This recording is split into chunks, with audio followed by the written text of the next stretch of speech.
Selamat malam ya Bapak Ibu sekalian. Selamat datang di webinar Geis Manggi. Pada malam hari ini, saya sebagai host, sebelum kita memulai webinar kita pada malam hari ini, saya meminta kesediaan Bu Susanto untuk memimpin kita dalam doa pembuka. Baik. Mari Bapak Ibu Saudara yang kasih Tuhan, kita berdoa untuk menyerahkan seluruh rangkaian webinar malam hari ini. Mari kita berdoa. Bapak surga, kembali kami naikkan ucapan syukur buat anugerah demi anugerah, berkat demi berkat Tuhan nyatakan, Tuhan berikan kepada setiap kami, anak-anak-Mu, boleh melewati pandemi ini. Kami berdoa pada malam hari ini, menyerahkan untuk webinar. Biarlah kami boleh mendengar Tuhan berbicara secara langsung, secara pribadi kepada kami lewat hamba-Mu, narasumber Pendeta Yohanes Budi, maupun lewat panitia webinar. Tuhan Kau berkati jaringan internet supaya berjalan dengan lancar, dengan baik, akun Zoom supaya semuanya Tuhan jamah, Tuhan lindungi dan berkati. Khususnya kami berdoa untuk setiap Bapak Ibu Saudara-saudara yang mengikuti webinar ini dari rumah masing-masing, kami boleh tetap menikmati persekutuan bersama saudara seiman, dan kami boleh menikmati berkat Tuhan melalui pesan kebenaran firman yang akan disampaikan. Berikan kami hati yang mau belajar dan diajar, berikan kami hati yang mau berubah dan diubah oleh kehadiran Roh Kudus-Mu menjadi anak-anak Tuhan yang diberkati dan dipakai menjadi saluran berkat dimanapun kami berada. Di dalam nama Tuhan Yesus Kristus, Juru Selamat yang hidup, kami berdoa. Amin. Terima kasih, Bu Susanto, untuk doa pembukanya. Ya, sekali lagi saya menyambut Bapak Ibu sekalian, selamat malam di dalam webinar Geis Manggi dengan judul Finding God's Calling in the New Normal. Ya. Saya akan memperkenalkan pembicara kita, yaitu Bapak Pendeta Yohanes Budi. Beliau adalah dosen teologi historika, sistematika, dan perjanjian baru. Beliau adalah Wakil Ketua 1 di Sekolah Tinggi Teologi Reform Indonesia. Oke, tanpa berlama-lama, saya silakan kepada Pak Yohanes Budi untuk memimpin kita dalam webinar. Oke. Selamat malam semuanya. Ya, bersyukur kalau malam hari ini kita diberi satu kesempatan untuk bersama-sama membahas satu tema yang tidak mudah sih ya. Jadi Finding God's Calling in the New Normal. Jadi tema ini muncul dari pembicaraan saya dengan penginjil Dede ya. Jadi memang kita semua sebenarnya masih meraba-raba dan tidak tahu apa yang seharusnya dilakukan ya, apa yang sebenarnya kita seorang percaya, orang Kristen itu perlu lakukan di tengah-tengah situasi yang seperti ini. Dan malam hari ini saya juga grogi luar biasa karena dari semalam Tuhan juga tidak menjumpai saya dan membukakan visi kepada saya. Ini loh sebenarnya yang menjadi satu panggilanku bagi umatku di tengah-tengah situasi yang seperti ini. Tuhan itu tidak datang seperti Yohanes di Pulau Patmos gitu ya. Jadi itu Yohanes di Pulau Patmos, Tuhan datang dan Tuhan itu menyatakan, menyingkapkan. Cuma Yohanes Budi di PSD ini tidak menerima penyingkapan yang sama seperti Yohanes di Pulau Patmos itu ya. Jadi ini merupakan sesuatu yang tidak mudah dan karenanya saya juga tidak berjanji untuk memberikan satu jawaban yang final, tetapi setidaknya mengajak kita untuk bersama-sama memikirkan hal ini ya. Jadi apa sih yang menjadi pergumulan kita ya? Kalau kita lihat dalam kehidupan sehari-hari, apalagi jika kita aktif keluar, aktif beraktivitas dan sebagainya ya, kita rasa nggak ada apa-apa yang serius ini kelihatannya dengan COVID ini dan sebagainya begitu ya. rasanya ada orang-orang yang terlalu berlebih-lebihan aja gitu ya menafsirkan COVID ini seperti apa begitu.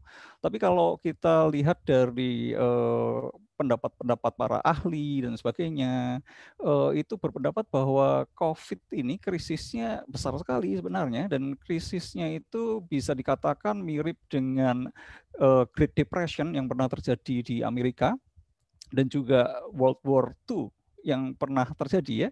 Jadi dampaknya itu bisa menjadi satu dampak yang global dan multilateral. Jadi dampak yang dialami oleh semua ya, baik segala bangsa dan negara begitu.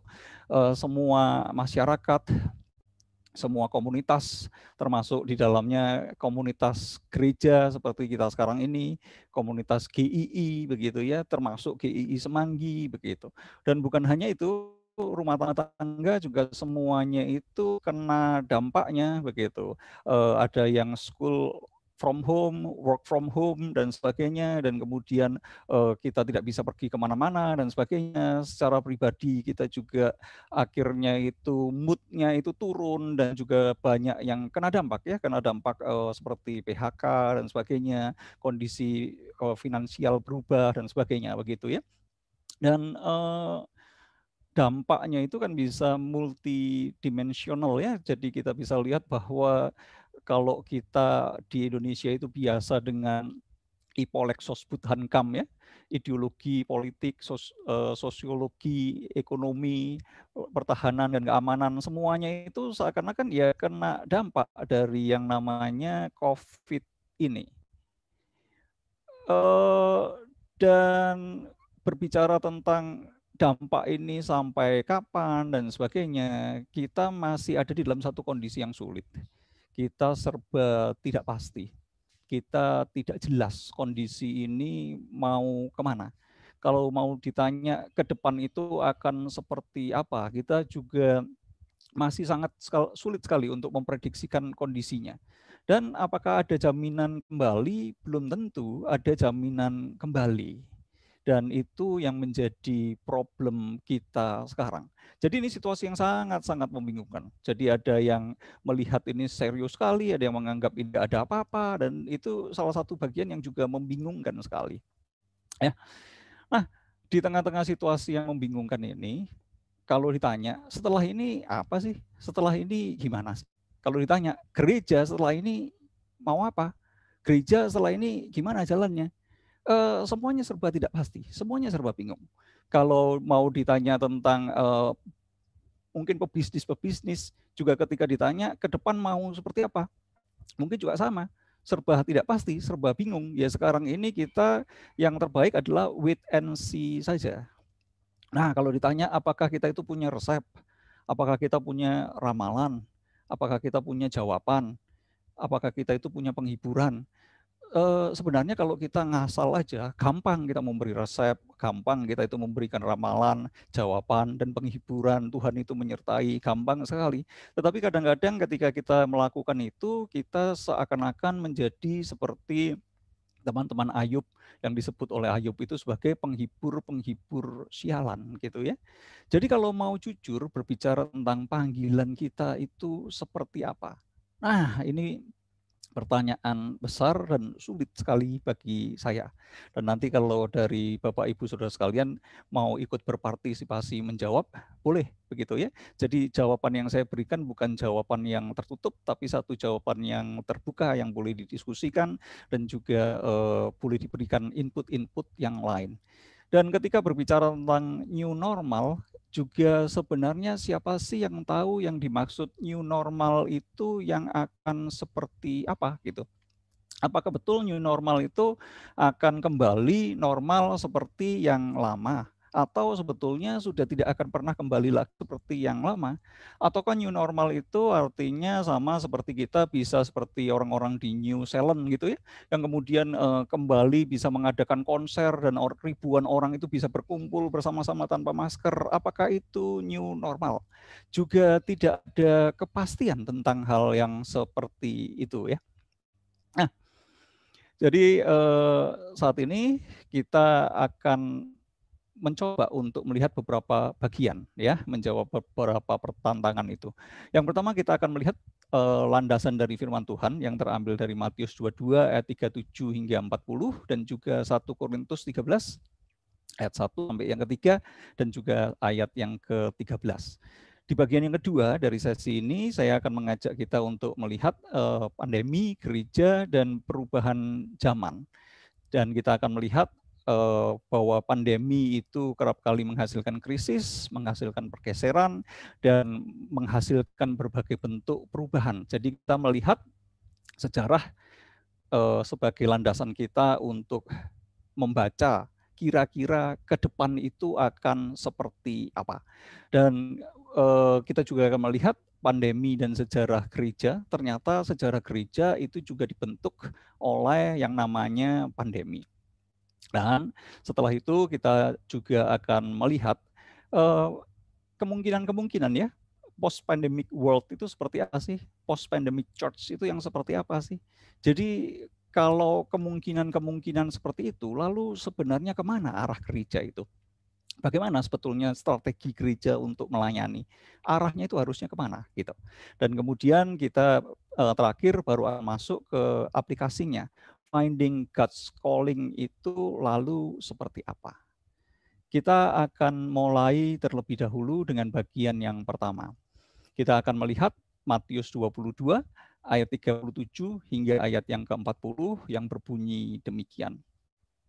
Jawab Yesus kepadanya, kasihilah Tuhan Allahmu dengan segenap hatimu dan dengan segenap jiwamu dan dengan segenap akal budimu. Itulah hukum yang terutama dan yang pertama.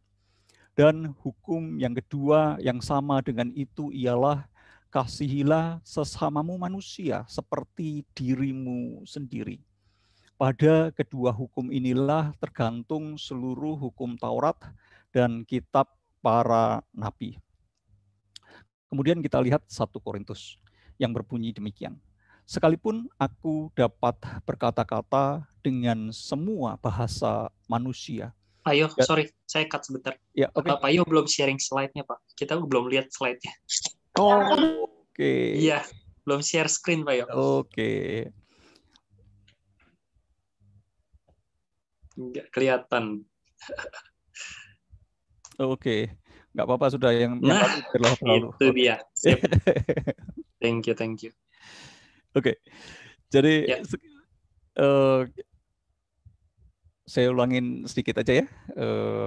Jadi yang akan kita bahas pada hari ini ada beberapa bagian ini. Yang pertama landasan firman Tuhannya, kemudian bagian kedua kita akan berbicara tentang pandemi, gereja dan perubahan zaman, dan kemudian kita berbicara tentang post-pandemic world dan post-pandemic church, dan kemudian kita berbicara tentang aplikasinya, Finding God's Calling. Ya. Jadi tadi kita sudah baca Matius yang ke-22, 37 hingga ayat yang ke-40. Sekarang kita masuk ke 1 Korintus. Jadi di dalam 1 Korintus ini firman Tuhan berbunyi demikian. Sekalipun aku dapat berkata-kata dengan semua bahasa manusia dan bahasa malaikat. Tetapi jikalau aku tidak mempunyai kasih, aku sama dengan gong yang berkumandang dan canang yang gemerincing. Sekalipun aku mempunyai karunia untuk bernubuat, dan aku mengetahui segala rahasia, dan memiliki seluruh pengetahuan, dan sekalipun aku memiliki iman yang sempurna untuk memindahkan gunung, tetapi jikalau aku tidak mempunyai kasih, aku sama sekali tidak berguna. Dan sekalipun aku membagi-bagikan segala sesuatu yang ada padaku, bahkan menyerahkan tubuhku untuk dibakar. Tetapi jikalau aku tidak mempunyai kasih, sedikit pun tidak ada faedahnya bagiku. Demikianlah tinggal ketiga hal ini, yaitu iman, pengharapan, dan kasih. Dan yang paling besar di antaranya ialah kasih.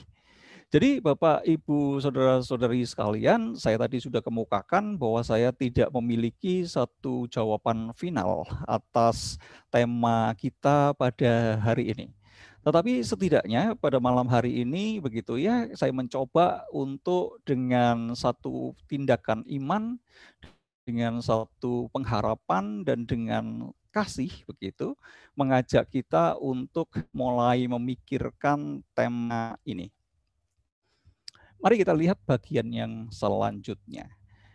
Ketika kita berbicara tentang pandemi, gereja, dan perubahan zaman, kita akan melihat adanya satu pola di dalam sejarah.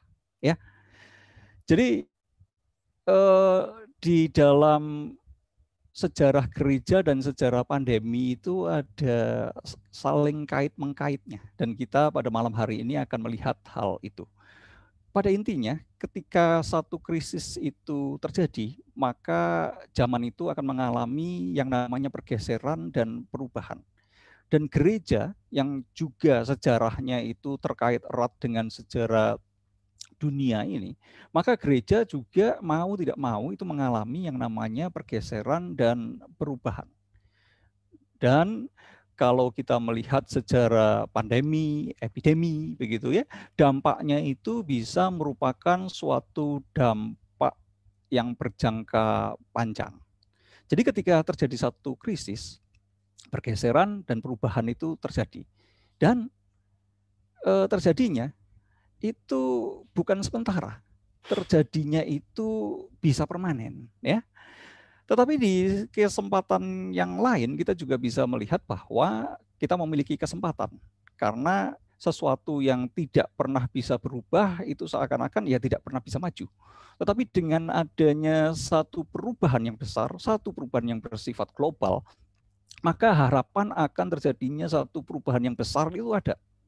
Ya, jadi adanya berbagai inovasi-inovasi, ditemukannya cara-cara yang baru, itu sangat terbuka.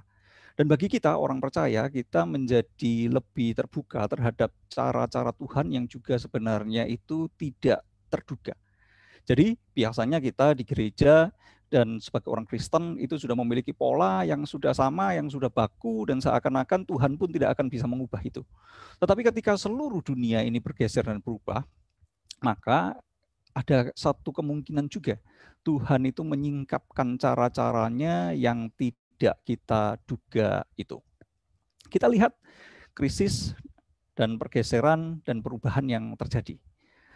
Jadi kalau kita lihat rentetan perubahan perkembangan yang ada di dalam sejarah, kita ambil contohnya itu dari pergeseran antara Kekaisaran Romawi yang kemudian berubah menjadi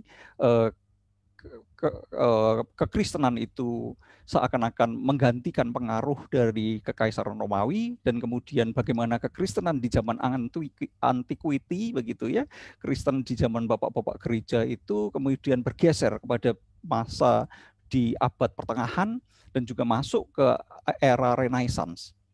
Dan ternyata pergeseran-pergeseran sejarah ini itu ada pemicunya. Dan salah satu pemicunya yang signifikan dan mempengaruhi mengapa perubahan zaman itu bisa terjadi karena adanya pandemi. Jadi dari Kekaisaran Romawi, kemudian Kekaisaran Romawi itu merosot dan digantikan oleh pengaruh kekristenan yang makin lama makin meluas, itu karena ada satu pandemi yang terjadi. Ya, ini wabah Antonin yang terjadi tahun 165 hingga 180. Terus dari zaman antiquity, zaman bapak-bapak gereja itu bergeser menjadi zaman Middle Ages, itu karena ada yang disebut sebagai wabah Justinian yang terjadi tahun 541 hingga 549 dan kemudian meledak lagi tahun 700-an. Jadi ini kita bisa lihat itu, dan itu menggeser zaman menjadi zaman Middle Ages.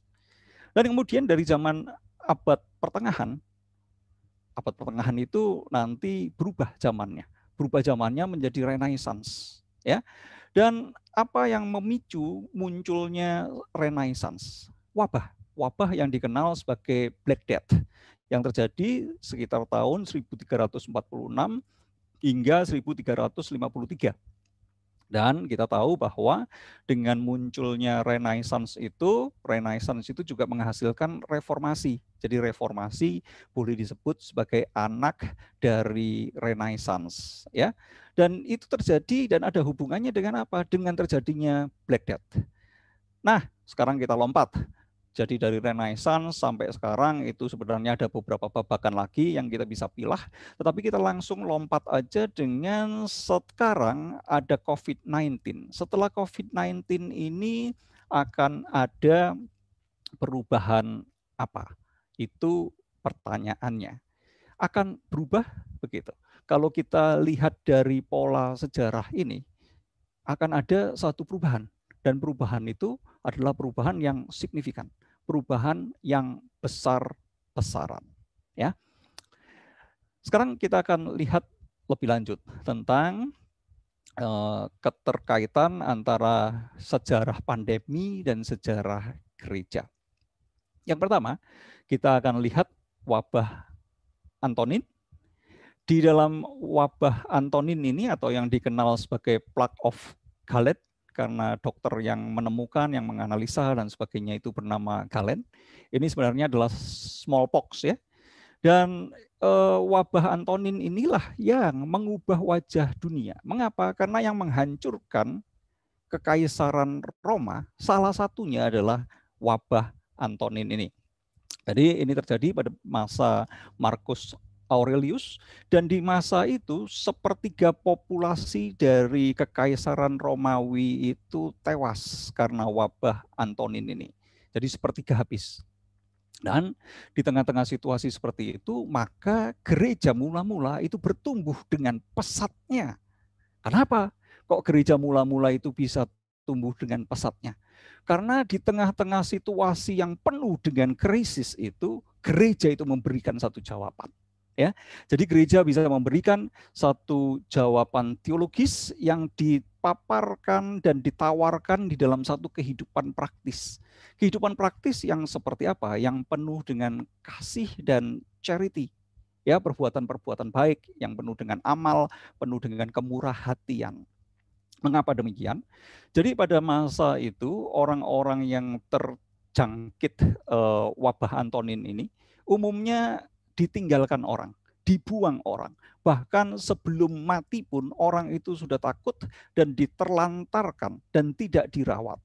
Itulah sebabnya maka kematian itu besar-besaran terjadi di Romawi. Sedangkan komunitas Kristen itu melakukan satu tindakan yang lain. Mereka merawat yang sakit. Mereka memperhatikan dan dirawat. Dan karena dirawat, maka banyak yang hidup. Karena banyak yang hidup, maka orang-orang itu tertarik dengan yang namanya kekristenan. Orang Kristen itu nggak banyak yang mati. Yang bukan Kristen itu banyak sekali yang mati. Dan juga di tengah-tengah situasi seperti itu, orang-orang Kristen itu dipanggil untuk menunjukkan solidaritas mereka dengan melakukan begitu banyak pelayanan sosial dan pelayanan medis. Dan bahkan ini merupakan satu cikal bakal yang kita tarik sampai sekarang. Ada berbagai pelayanan medis, ada rumah sakit dan sebagainya. Cikal bakal dari pemikiran-pemikiran seperti ini itu sudah bisa ditemukan di dalam sejarah gereja yang mula-mula seperti ini. Dan apa yang dilakukan oleh gereja yang mula-mula ini adalah melayani mereka yang paling hina dan yang paling lemah, yang dibuang, yang tersingkir, yang miskin, dan sebagainya. Sehingga komunitas Kristen itu menjadi semakin lama semakin kuat. Orang-orang yang terjangkit dan dibuang dari masyarakat karena terjangkit wabah ini, dan ketika dilayani oleh orang-orang Kristen dan sembuh, banyak di antara mereka yang pada akhirnya itu menjadi Kristen. Dan kekristenan menjadi daya tarik yang luar biasa besarnya. Kita lihat wabah yang selanjutnya, yakni wabah Justinian yang terjadi 541 hingga 549. Kemudian meledak lagi kira-kira 200 tahun kemudian, 750-755. Ya.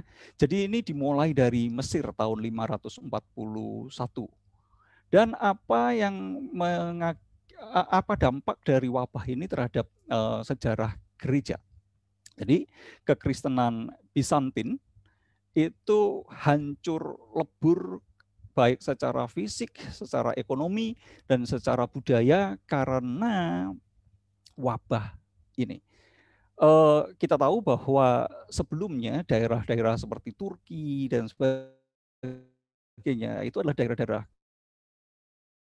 Kristen, dan gereja Ortodoks itu berjaya di sana, dan gereja Ortodoks itu sama kuatnya dengan gereja di timur. Tetapi dengan wabah ini, maka pengaruh dari gereja Kristen Ortodoks Timur itu menurun, rada hancur. Begitu. Salah satunya karena penyebaran virus itu besar dengan praktek perjamuan kudus yang menggunakan sendok yang sama, cawan yang sama, begitu ya. Sedangkan di tengah-tengah itu ada satu kelompok orang-orang Arab yang nomaden begitu ya, yang menerapkan pertahanan isolasi, dan bahkan di dalam ibadahnya itu sudah dilakukan seperti satu protokol ya, satu protokol yang kita kenal seperti sekarang itu mencuci tangan, mencuci kaki dan sebagainya. Dan kemudian kelompok ini menjadi satu kelompok yang semakin lama itu semakin kuat dan semakin kuat. Dan terjadilah perkembangan dan penyebaran Islam ketika kekaisaran Bizantin itu melemah.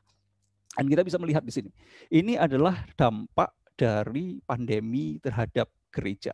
Sebelumnya kita bisa melihat bahwa karena pandemi gereja itu berkembang, dan di daerah ini sekarang karena pandemi gereja itu seakan-akan pengaruhnya turun, dan kemudian kekuatan Islam itu naik ya. Wabah yang ketiga yang kita akan lihat adalah Black Death, atau dikenal juga sebagai wabah Florence atau pes hitam, yang terjadi sekitar tahun 1346 hingga 1353. Wabah ini berasal dari China ya. Jadi itu meledak terlebih dahulu di China 1334 dan sampai ke Eropa itu pada tahun 1347. Dan penyebabnya itu diidentifikasi sebagai bakteri Yersinia pestis.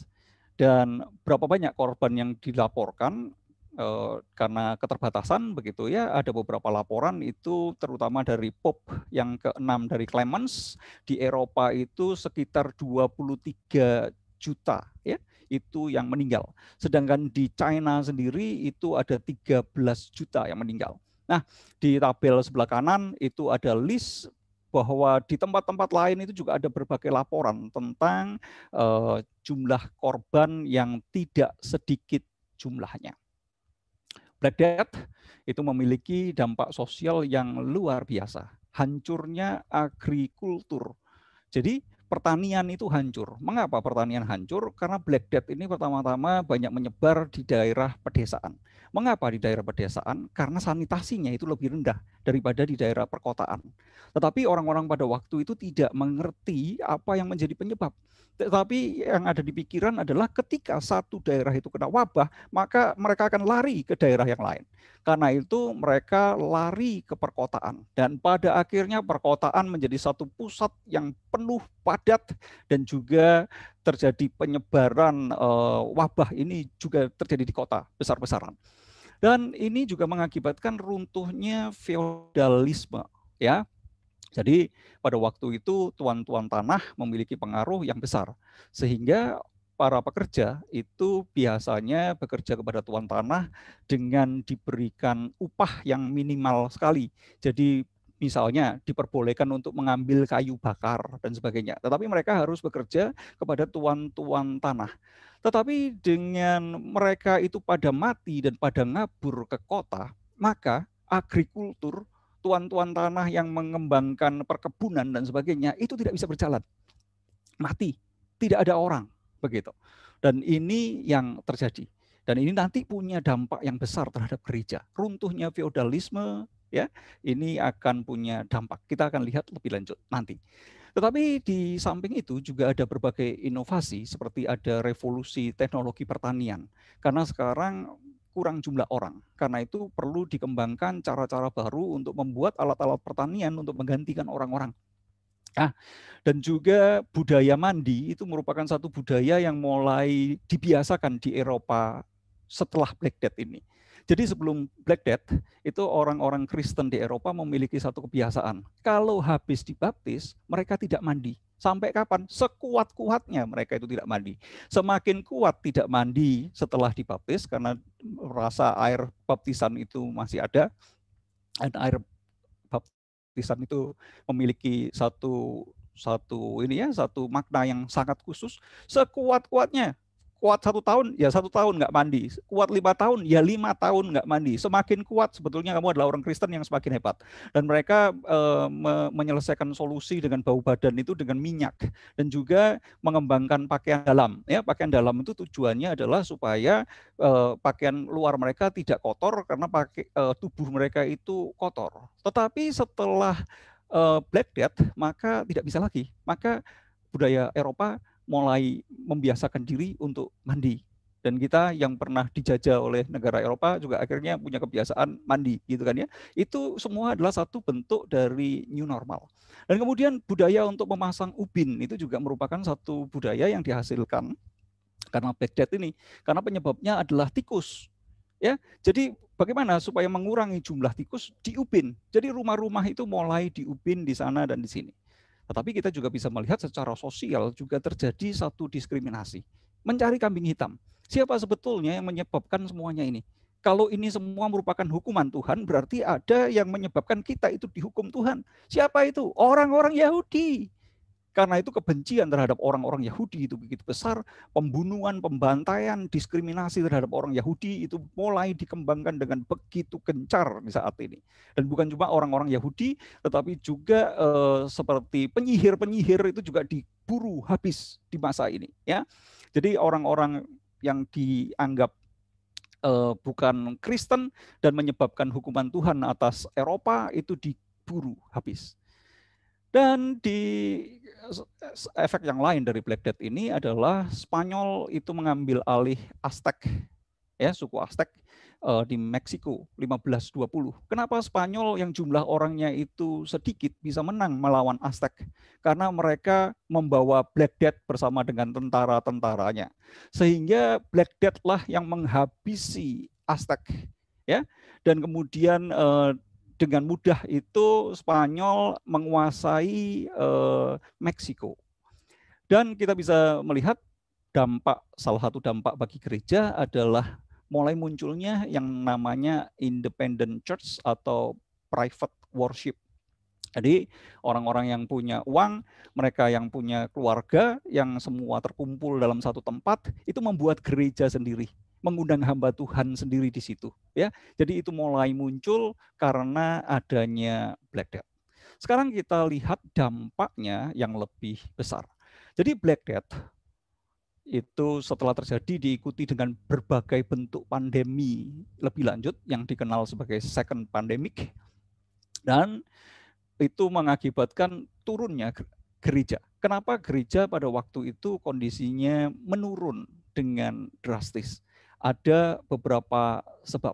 Karena secara finansial hancur-hancuran. Kenapa kok hancur-hancuran? Karena feodalisme itu runtuh. Jadi dukungan dana dari gereja itu kan dari pemerintah begitu ya, yang adalah raja-raja dan sebagainya, yang ada pangeran-pangeran, ada tuan-tuan tanah dan sebagainya. Dan ketika kekuatan itu runtuh, maka secara finansial kekuatan gereja itu juga menurun dengan sedemikian drastisnya. Dan bukan hanya itu saja. Banyak hamba-hamba Tuhan, para imam yang memiliki kualitas yang baik, memiliki dedikasi yang baik, panggilan yang baik, itu pada meninggal karena terjangkit oleh wabah ini. Sehingga kemudian dibuka satu kesempatan yang sebesar-besarnya. Ayo, sekarang siapa saja begitu ya yang ingin menikmati pembebasan pajak dan sebagainya boleh masuk menjadi imam-imam. Dan dengan kondisi yang seperti itu, maka kualitas pengajaran teologinya, kualitas pemahaman intelektualnya, kualitas pengabdiannya kepada Tuhan itu rusak semua, kualitas moralnya rusak semua. Dan di tengah-tengah situasi seperti itu, permainan politik ya luar biasa kuat begitu. Dan di tengah-tengah situasi seperti itu, gereja pada waktu itu membangun gereja yang besar-besaran, ya, Saint Basilica gitu ya. Saint Peter Basilica itu. Jadi membangun mega proyek yang sedemikian besar dan kehabisan uang di tengah-tengah kondisi jemaat yang ambruk, feodal yang ambruk, mendirikan menara gading yang sebesar-besarnya dan nggak punya duit. Apa yang dilakukan? mulai memanipulasi jemaat untuk menghasilkan uang dengan cara seperti apa? Menjual surat indulgensia, ya. Dan kita bisa melihat bahwa penjualan surat indulgensia itu memicu kemarahan yang besar sehingga Martin Luther itu tidak tahan lagi dan memakukan 95 dalilnya, dan reformasi itu meledak luar biasa cepat karena kondisi yang seperti itu. Tanpa ada kondisi-kondisi yang seperti itu, reformasi tidak akan pernah bisa berhasil, tidak akan pernah bisa terjadi. Dan ada kelompok-kelompok yang lain yang dikenal sebagai orang-orang yang kemudian itu berkonsentrasi untuk menikmati hubungan dengan Tuhan, mencari Tuhan, dan melakukan reformasi-reformasi yang sifatnya spiritual.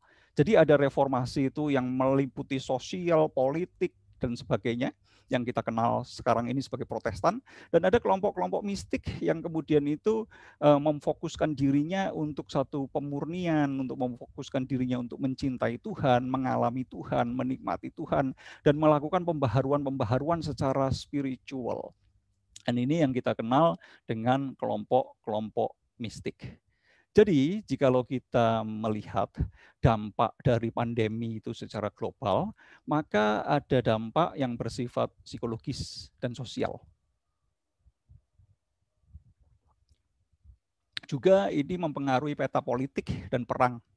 Dan siapa yang menang ataupun siapa yang kalah, itu juga dipengaruhi oleh hal ini. Salah satunya nanti ada yang dikenal dengan malaria.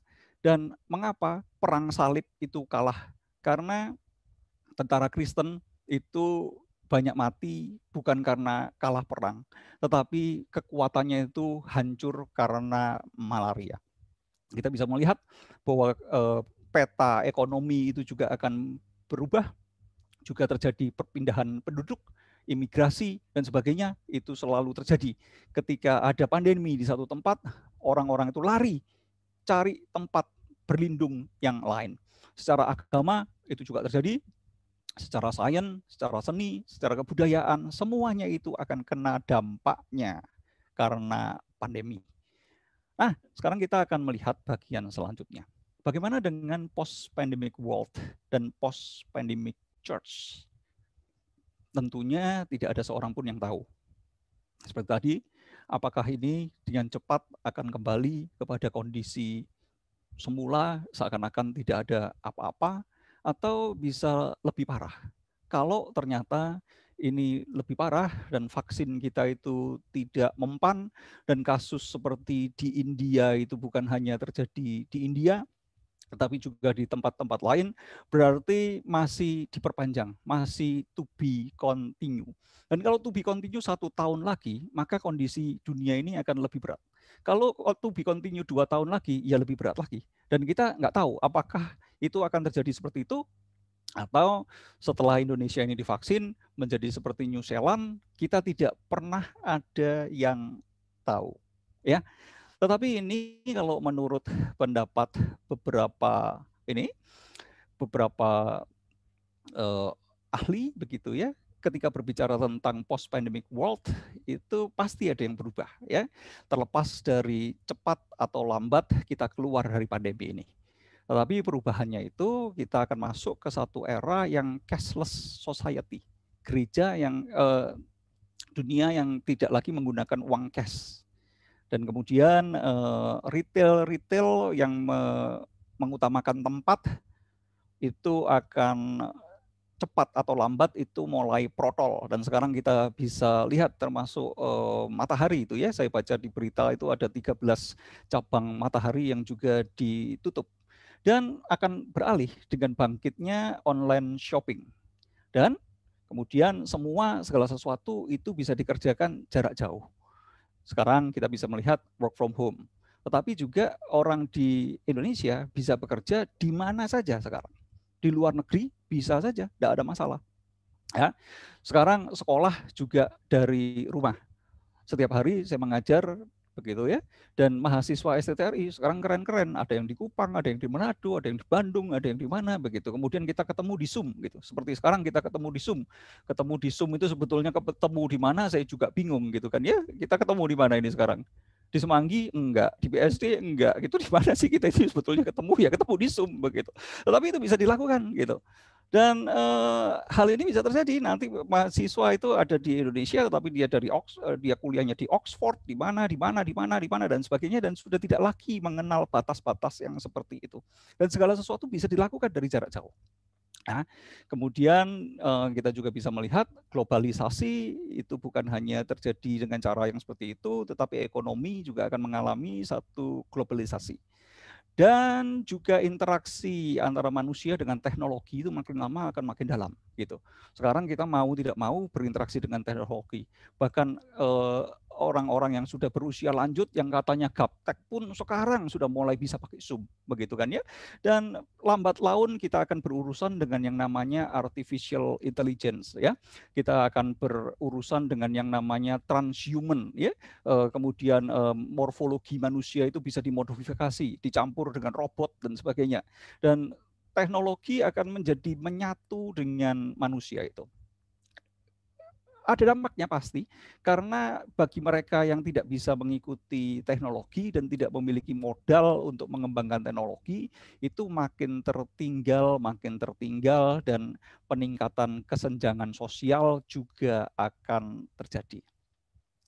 Waktu berbicara tentang post-pandemic church, maka ada kemungkinan bahwa gereja-gereja gitu ya, ada yang akan terus melanjutkan online service. Tetapi ada yang mungkin mulai memikirkan hibrid. Ya, ketika berbicara tentang hibrid perlu ada satu protokol. Protokolnya itu salah satunya adalah social distancing yang strict. Jadi harus ada social distancing. Kemudian menggunakan sistem reservasi dan ibadah itu dibatasi 35 hingga 45 menit dan semuanya itu sudah berubah dari yang sebelumnya. Waktu berbicara tentang arsitektur gereja, para arsitektur itu mulai memikirkan bahwa gereja seharusnya itu mulai dibuat yang touchless. Desainnya tuh touchless. Jadi masuk nggak perlu pegang pintu, nggak perlu nyalain lampu, nggak perlu pegang keran, nggak perlu apapun, dan tidak perlu ada sentuhan-sentuhan fisik. Ya, entah mimbar nanti dibuat mimbar yang nggak perlu disentuh kan gitu ya, saya nggak tahu ya, itu cuma kira-kira aja. Kemudian kita bisa lihat fresh air church, jadi gereja yang desainnya harus diubah, gereja yang sirkulasi udaranya itu boleh dikatakan fresh air gitu, yang udaranya itu terbuka. Jadi gedung-gedung gereja yang ada sekarang kemungkinan perlu dirombak desainnya, dan itu tidak murah begitu. Kemudian kemungkinan yang lain ya ada gereja yang bentuknya itu drive-in pakai mobil, dan ada gereja yang bentuknya bisa virtual reality church. Ya, itu adalah kemungkinan-kemungkinan yang bisa terjadi. Jadi waktu berbicara tentang post pandemic church ini kita juga perlu memikirkan berbagai strategi, khususnya untuk satu denominasi gereja. Denominasi gereja itu perlu memikirkan. Jadi seperti denominasi itu kan macam-macam ya, ada sebutkanlah apa gitu, banyak sekali merek-merek gereja yang ada. Dan masing-masing denominasi itu perlu tahu apa dan mana yang esensial dan mana yang tidak esensial, mana yang boleh berubah dan mana yang tidak boleh berubah. Karena itu perlu mendefinisikan mana yang sangat penting, mana yang kurang penting. Dan di tengah-tengah situasi seperti ini kita harus mengutamakan yang penting. Jadi jangan kebalik-balik urutan-urutannya itu, ya. Dan kemudian perlu terbuka terhadap berbagai bentuk adaptasi, inovasi, dan modifikasi. Demikian juga dengan leadership, perlu ada satu kepemimpinan rohani. Bukan hanya jikalau dalam masa sebelum pandemi ini banyak hamba Tuhan itu tidak memainkan peranan sebagai satu pemimpin rohani, tetapi banyak yang akhirnya itu berubah fungsi menjadi pegawai dari gereja, ya. Jadi pegawai dari gereja, orang suruh-suruhannya gereja, dan harus menurut oleh apa yang dikatakan oleh gereja yang dikuasai oleh ya orang-orang tertentu begitu saja. Dan untung-untung kalau dia baik posisinya, dia dijadikan manajer dari gereja itu. Tetapi tidak diharapkan munculnya satu pemimpin rohani. Di tengah-tengah pandemi ini tidak bisa seperti itu. Yang diharapkan adalah munculnya pemimpin rohani yang memimpin umat Tuhan itu secara spiritual. Yang dibutuhkan itu bukan manajer gereja. Dan pemimpin yang juga kuat, pemimpin yang melayani, pemimpin yang digerakkan oleh iman, harap, dan kasih. tadi itu ya. Dan juga diperlukan adanya satu sistem untuk mengambil kebijakan itu yang lincah dan gesit. Yang nggak bisa, yang semua itu harus dibicarakan secara mendetail satu persatu dan kelamaan di dalam satu institusi besar begitu.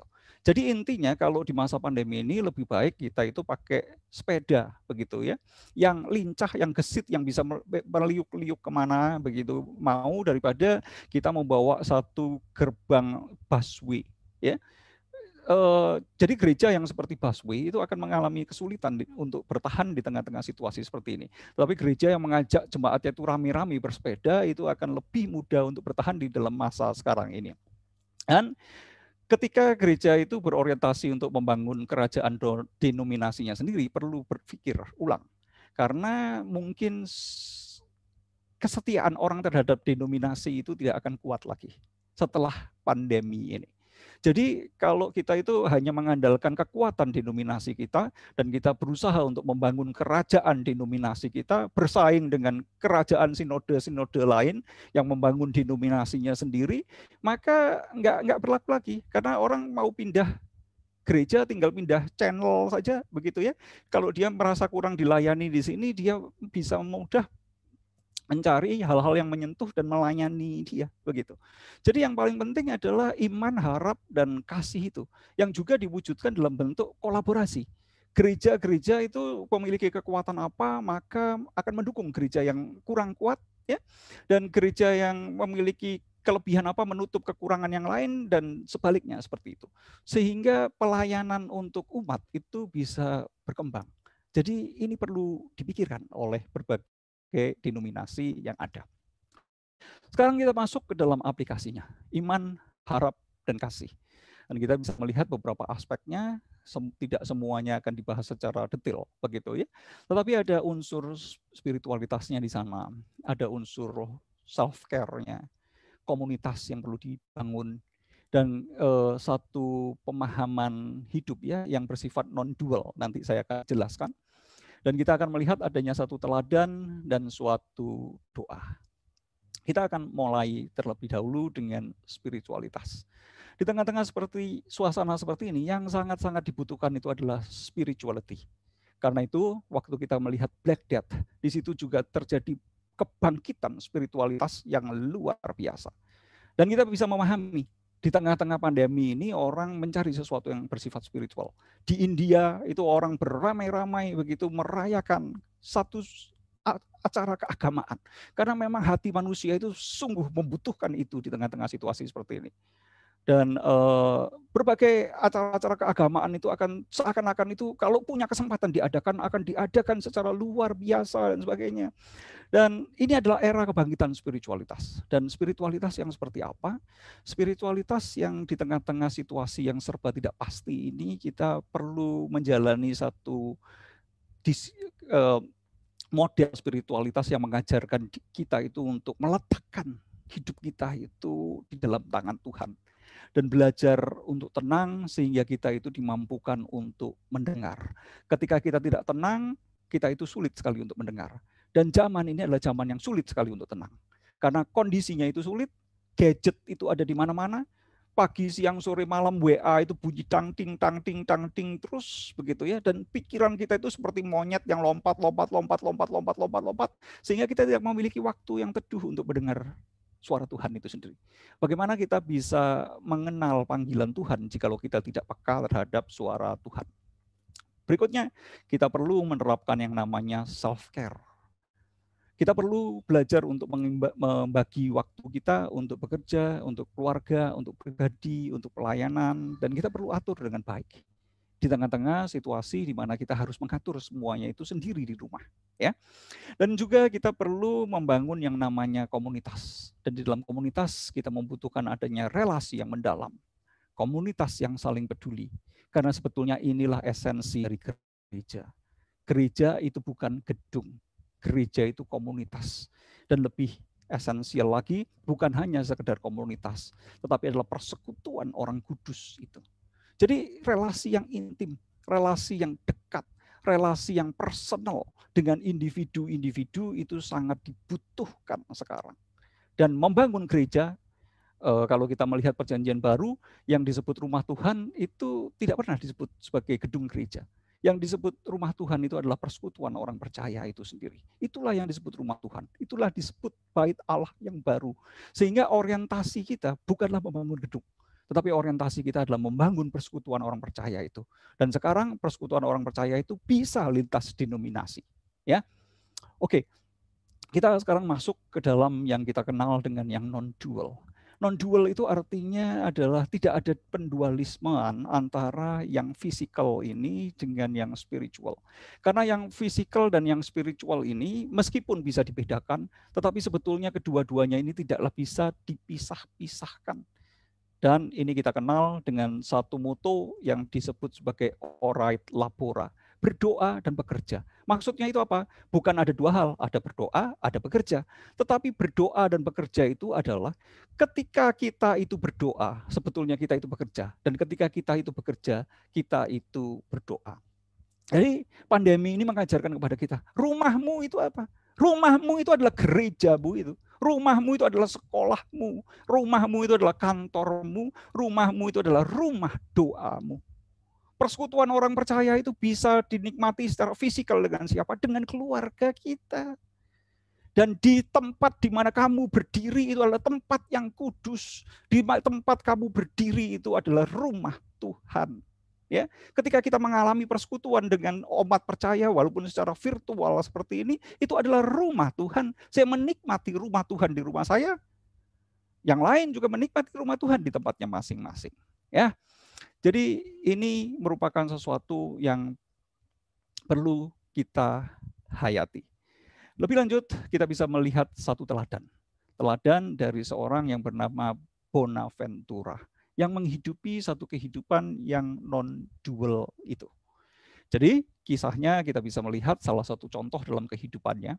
Pada tahun 1273 ya, Bonaventura itu dilantik menjadi kardinal di Albano ya. Sebelumnya dia selalu menolak untuk dilantik menjadi pemimpin gereja, tetapi saat itu dia tidak bisa lagi menolak.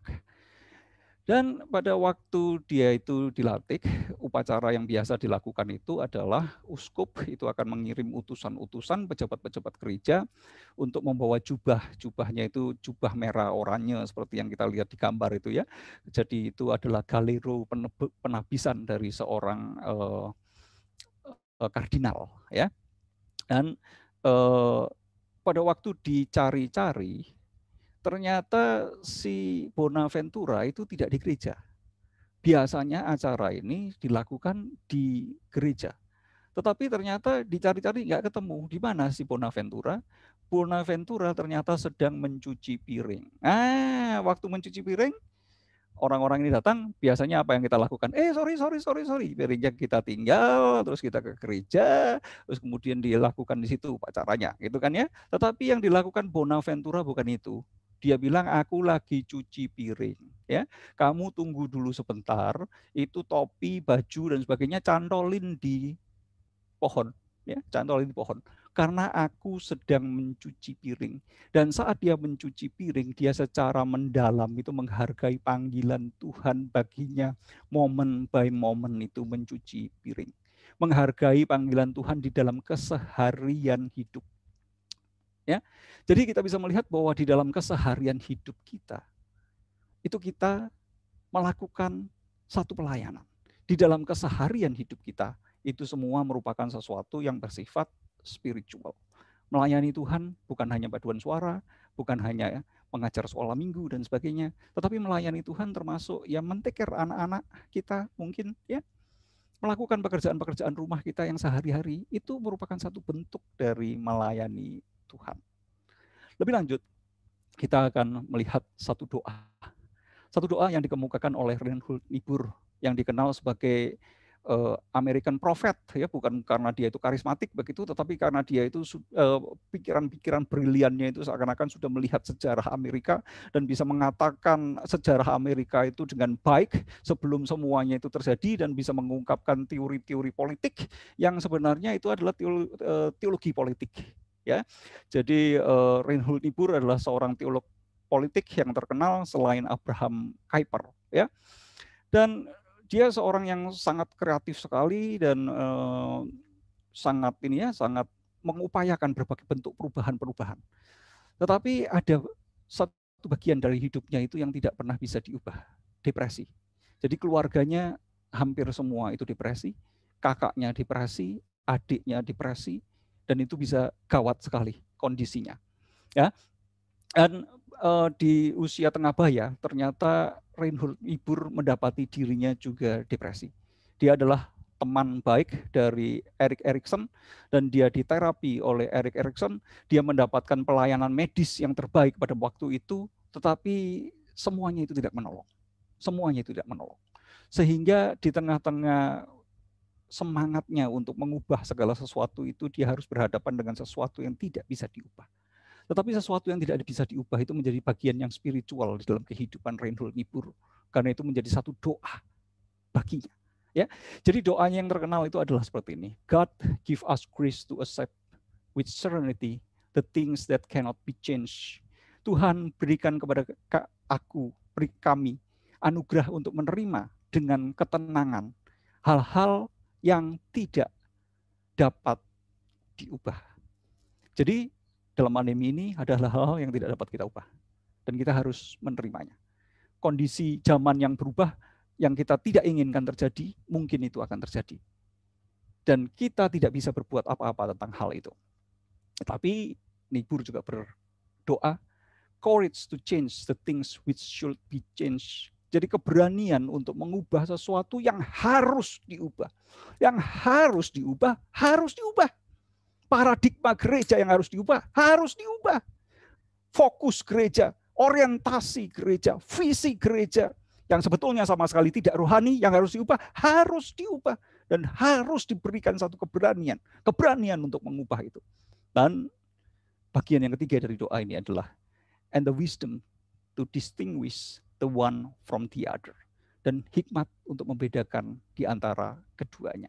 Dan biarlah doa ini juga perlu menjadi satu doa kita untuk menantikan panggilan Tuhan di tengah-tengah pandemi ini. Marilah kita menghayati iman dan harap dan kasih itu, ya. Dan kita melakukan semuanya ini karena apa? Karena iman kita, karena pengharapan kita, karena kasih kita. Dan dengan iman dan harap kasih kita, gereja harus tetap berjalan, gereja harus tetap berfungsi, gereja harus memiliki strategi-strategi yang baik. Karena gereja bisa hancur, gereja bisa berkembang karena pandemi ini.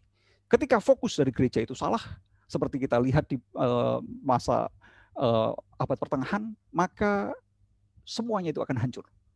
Semuanya itu akan mengalami kemerosotan yang besar. Walaupun gereja itu sekuat apapun. Tetapi ketika gereja itu sekalipun ada dalam satu kondisi yang lemah, tetapi dengan iman, harap, dan kasihnya itu melayani, kita bisa melihat bahwa gereja mula-mula itu bertumbuh pesat karena pandemi.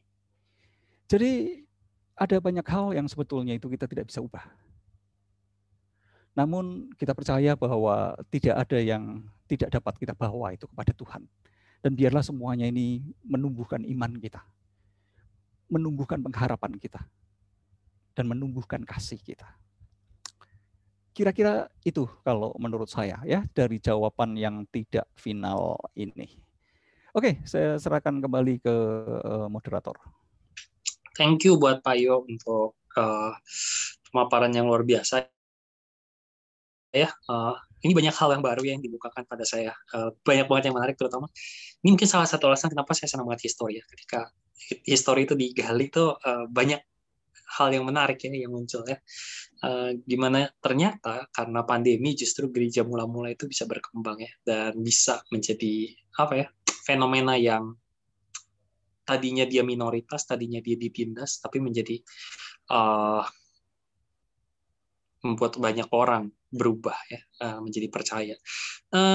Pertama-tama bagi Bapak Ibu sekalian saya mau mengingatkan ya, jikalau ada pertanyaan bisa langsung disampaikan via kolom chat ya, bisa langsung ke saya atau langsung chat to everyone, nggak apa-apa biar semua bisa lihat ya. Jadi silahkan aja. ya.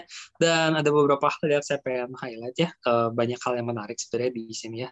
Bagi saya ada beberapa respons yang ada beberapa notes menarik buat saya. Jadi ternyata respon sosial ya, respon sosial gereja ya terutama itu berdampak besar sekali ya kepada either membawa pertobatan atau membawa pemulihan ya di masyarakat, atau malah membawa kemurtatan ya. Pecah makin hancur, benar-benar makin hancur ya di zaman-zaman medieval ages ya, setelah Renaissance ya. Respon sosial itu satu hal yang esensial ternyata ya, ditunggu ya, padahal zaman itu banyak orang Kristen padahal ya. Yang kedua, menurut saya juga ini notes yang menarik juga ya. Jadi memikirkan ulang cara kita bergereja atau tradisi yang kita punya. Itu jadi satu hal yang penting ya. Ada beberapa hal yang di notes tadi, ada tradisi zaman dulu nggak suka mandi, itu saya baru tahu ya.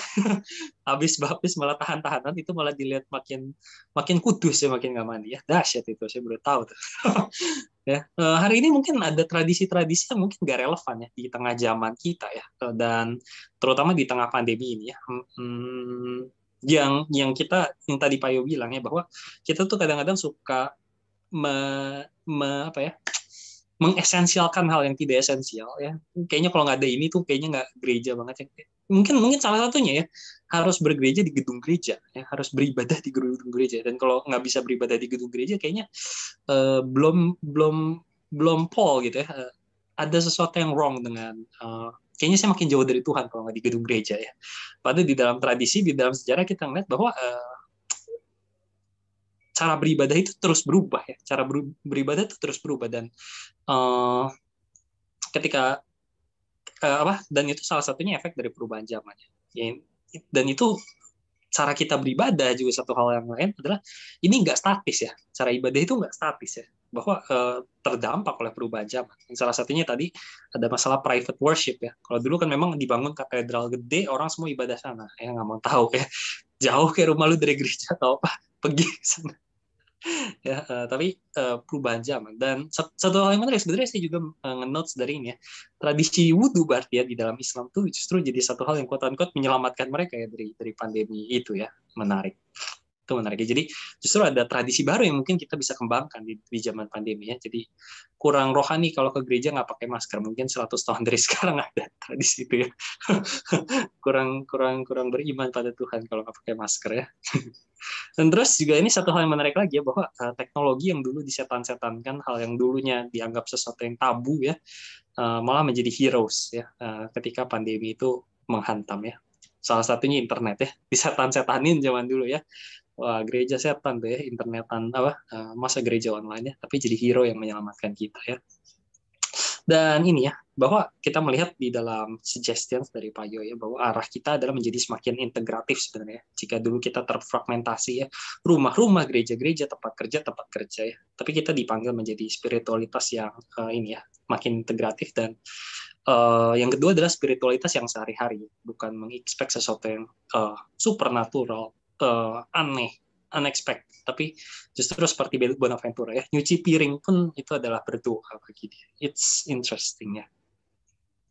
Nah, ada satu mungkin ya, sebelum saya masuk ke pertanyaan dari teman-teman yang di kolom chat ya, ada pertanyaan yang udah masuk dari email ya, di email pendaftaran sebenarnya. Ada satu pertanyaan yang menarik sebenarnya, berkaitan sama judul webinar hari ini tentang calling ya, finding God's calling. Nah, tadi ada satu hint sebenarnya yang Pak Yo sebenarnya udah sebut ya, bahwa ada hal yang esensial yang tidak berubah ya. Ini yang disummarize. Ini summarize saya juga dari pertanyaan-pertanyaannya. Ada hal yang mestinya nggak berubah dari gereja, yaitu panggilan dan misinya ya. Tapi mungkin ada hal yang mestinya berubah, which is yang nggak esensial. Nah, pertanyaannya adalah kalau misalnya mau disingkatkan ya, mau dirangkum, panggilan kita apa dan apa yang mestinya nggak berubah, apa yang mestinya tidak berubah, apa yang esensial yang mestinya kita perjuangin sekalipun itu susah. Banyak ya jelasnya hal-hal yang tidak berubah, seperti dasar-dasar iman Kristen itu merupakan sesuatu yang tidak berubah, seperti pengakuan iman rasuli itu kan sejak zaman gereja mula-mula sampai sekarang juga tidak berubah, walaupun tata cara ibadah dan sebagainya, bahkan tata cara baptisan kan berubah ya. Jadi gereja mula-mula itu karena dalam konteks budaya Romawi yang biasa melakukan pemandian bersama, jadi mandi bersama itu merupakan satu kegiatan sosial yang dikenal di Romawi, dan itu ya seperti kongko lah begitu. Jadi pertemuan sosial itu salah satunya mandi bersama. Karena itu praktek baptisan itu juga melakukan satu praktek mandi bersama yang semuanya itu telanjang ya, semuanya telanjang dan kemudian dimasukkan ke dalam air. Dan praktek itu kan nggak kita lakukan lagi kan. Kalau itu kita lakukan, saya dulu waktu mau dibaptis mikir-mikir dulu mau baptis apa enggak, mau baptis apa enggak, mau baptis apa enggak gitu kan. Tapi itu kan berubah praktek baptisannya ya. Tetapi kita bisa melihat bahwa pengakuan iman yang diajarkan di dalam pembaptisan itu seperti pengakuan iman rasuli sebagai sesuatu hal yang esensial begitu ya, sehingga ketika seseorang itu mengaku percaya itu tahu poin-poin yang ada di dalam pengakuan iman rasuli itu kan tidak berubah ya. Kemudian panggilan orang Kristen untuk membawa shalom, untuk menanam shalom, itu kan juga merupakan sesuatu yang tidak berubah. Dan malam hari ini yang saya akan bidik itu adalah dari 1 Korintus 13 ayat yang ke-13 itu. Jadi semua yang lain itu akan berlalu gitu kan, kalau kita lihat dari 1 Korintus 13 itu. Tetapi ada 3 hal yang tidak akan berubah. Dan 3 hal yang tidak akan berubah itu adalah iman, pengharapan, dan kasih. Dan yang paling besar di antaranya adalah kasih. Jadi itu menurut saya merupakan sesuatu yang sangat krusial di masa pandemi dan pasca pandemi ini. Jadi kita masih berbicara tentang pasca pandemi yang kita nggak tahu ya, kita masih berbicara tentang new normal yang tidak tahu, tetapi apapun yang terjadi, tiba-tiba minggu depan semuanya sudah kembali normal, kita semua sudah offline, kita berpelukan lagi, kita langsung kumpul lagi di Semanggi, saya khotbah lagi di Semanggi gitu, ya, tiba-tiba gitu ya, ya tetap iman dan harap kasih itu tetap diperlukan gitu. Tetapi ternyata kondisinya akan lebih buruk. Indonesia seperti India, iman dan harap kasih tetap diperlukan di sana, gitu ya. Jadi malam hari ini saya bidik satu bagian aja gitu. Tapi ada beberapa bagian yang esensial di dalam gereja, seperti pelayanan koinonia, persekutuan, ya, kemudian marturia, kesaksian, kerigma, pengajaran, dan liturgia, ibadah, ya, sekalipun cara kita beribadah itu berbeda, tetapi itu masih merupakan satu bagian esensial di dalam kehidupan kita sebagai orang percaya. Diakonia, ya, itu merupakan sesuatu yang esensial. Tetapi kalau misalnya kita mengatakan visi gereja apa? Visi gereja ada yang menyebutkannya itu kan ABC, attendance, building, cash flow. Itu bukan merupakan sesuatu yang esensial itu. Itu bukan sesuatu yang esensial. Bukan itu gereja.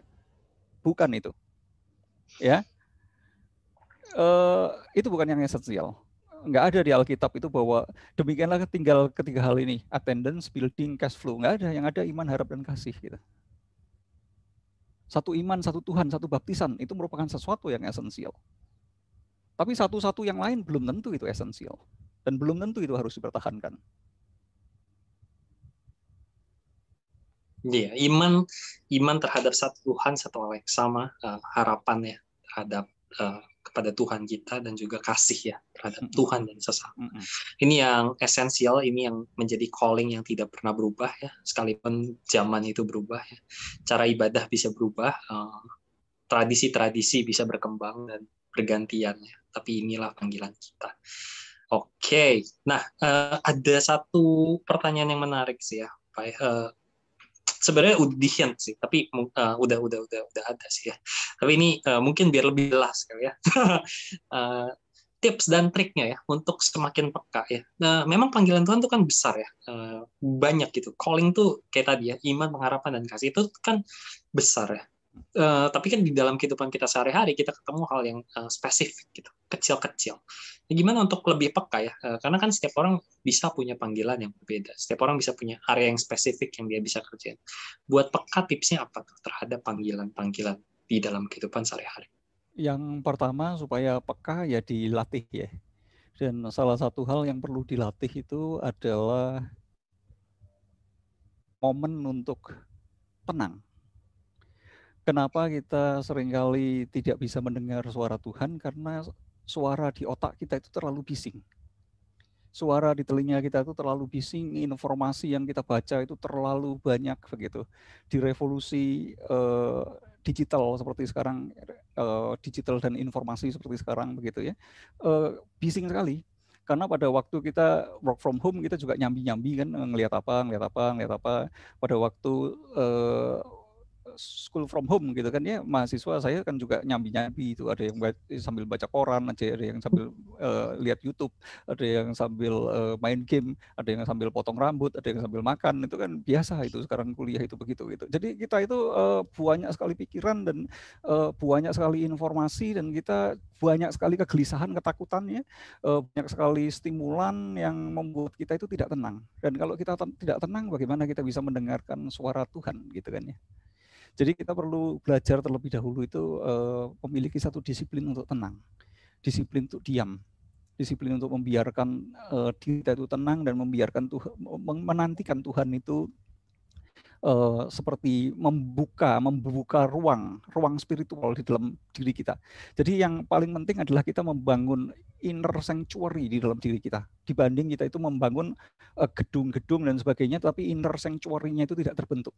Yang paling esensial itu mana? Tadi saya katakan bahwa kita perlu mendefinisikan mana yang esensial. Yang esensial itu adalah orang-orang Kristen itu memiliki inner sanctuary, bukan gedung. Karena ada gedung tanpa adanya inner sanctuary, adanya pertemuan, adanya banyak acara tanpa adanya inner sanctuary, apakah mereka menjadi orang Kristen? Sebetulnya tidak. Gitu. Apakah mereka mengikuti dan menjalankan misi Tuhan? Sebetulnya tidak. Hanya ikut kegiatan, rame-rame di dalam kegiatan, kumpul-kumpul di dalam kegiatan, mengumpulkan dana di dalam kegiatan, tetapi tidak mengalami Tuhan, tidak mendengar pimpinan Tuhan. Dan yang seperti ini hanya ikut-ikutan aja sebenarnya, gitu. Ikut tren aja gitu, senang aja menjadi orang Kristen. Gitu. Itu yang pertama ya. Yang berikutnya adalah kita perlu mengetahui, jadi yang saya bahas di sini iman harap kasih adalah sesuatu yang global, yang besar gitu kan ya. Tetapi juga ada konteks-konteks spesifik. Jadi bagaimana kita mengaplikasikan ini dalam konteks-konteks spesifik kita. Karenanya kita perlu memiliki pengenalan akan konteks hidup kita sendiri. Memiliki pengenalan akan diri kita sendiri itu siapa sih? Jadi kita mengenal diri kita, mengenal konteks kita, dan melalui pengenalan-pengenalan itu, dan juga kesediaan kita, readiness kita untuk menyediakan ruang ketika Tuhan itu berbicara, kita itu mendengar ya. Itu diperlukan. Tanpa itu ya memang agak sulit ya. Kita hanya jadi orang-orang Kristen yang ikut arus saja gitu. Dan gereja ini mau kemana ya nggak ada yang sadar, gereja itu salah atau nggak salah nggak ada yang sadar gitu. Kita ikut sistem aja. Kita merasa seperti saya hamba Tuhan gitu ya, sebetulnya bukan hamba Tuhan, ya hambanya siapa nggak tahu gitu. Bahkan hambanya diri kita sendiri juga kita nggak tahu gitu. Untung-untung kalau hambanya diri sendiri, kalau hambanya orang lain gitu juga kita nggak tahu gitu. Dan di sini justru dibutuhkan orang-orang yang berani berdiri sebagai hamba Tuhan. Ya, di tengah-tengah situasi-situasi yang kritikal seperti ini, yang dibutuhkan tuh hamba Tuhan. Pemimpin yang adalah pemimpin rohani, bukan sekedar manajer yang profesional. Pemimpin yang betul-betul memimpin, membawa gerejanya itu ke jalan Tuhan. Dan berani untuk menjalani itu, berani untuk membayar harga untuk itu.